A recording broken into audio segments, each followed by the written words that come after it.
Berada di balik jeruji besi tidak menyurutkan niat para napi untuk tetap produktif.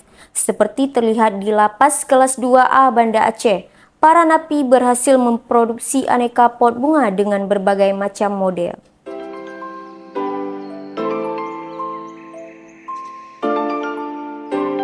Ya, beginilah ragam model pot bunga yang diproduksi oleh narapidana dari Lembaga Permasyarakatan Kelas 2A Banda Aceh.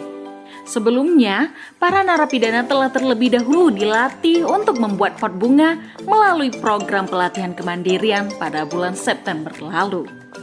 Pot bunga yang diproduksi dengan ragam dan model ukuran ini banyak diminati oleh masyarakat, dengan harga jual dimulai dari 50.000 hingga 200 ribuan.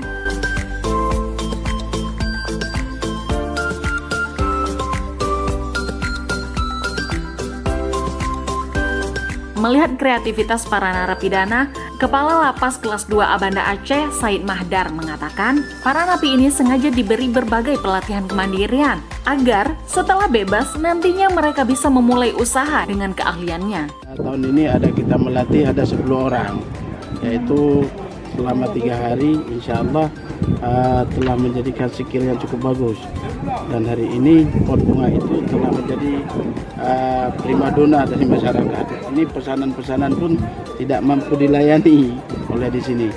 Nah, ini kan satu hari ada pelayanan sampai 20-30. Karena potnya kan yang dibuatnya sangat bagus dan sangat cantik. Dan bisa bersanding dengan kualitas yang ada di luar. Harga jualnya rendah di sini. Kalau misalnya di luar 450, di sini cuma 300. Yang harganya 300 di luar, di sini cuma 200. Maka kan harga sangat melenceng. Mungkin dari harga itulah orang memilih itu. Itu agen-agen yang ada di pot-pot bunga itu sudah mengambil barang di sini. Program pelatihan kemandirian ini nantinya diharapkan mampu menjadi bekal bagi warga binaan setelah keluar dari lapas, sehingga tidak ada lagi napi yang mengulang perbuatan yang melanggar hukum. Dari Banda Aceh, tim liputan melaporkan untuk seputar Aceh TV.